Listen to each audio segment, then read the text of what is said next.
Hi everyone, my name is Sydney. I'm just going to walk you through the process a little bit of getting a COVID test. If you're chosen, don't be overwhelmed. You can do it right here on campus by the Student Health Center. It takes less than 5 minutes. So when you walk out to the Student Health Center, there's going to be a tan garage. You just come out, go right up to the thing, and give your student ID. Be sure to have your mask on.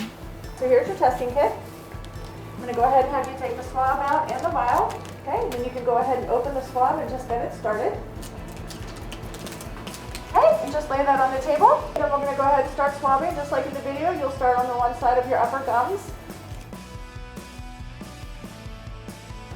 And then you'll go ahead and put that into your vial. Once you have that lid on real secure, honey, if you can just invert that a couple of times and mix that up. As you see, it only took a few minutes. So as a thanks, you get to choose a gift card between Eaton Park, Chick-fil-A, or Fox's Pizza.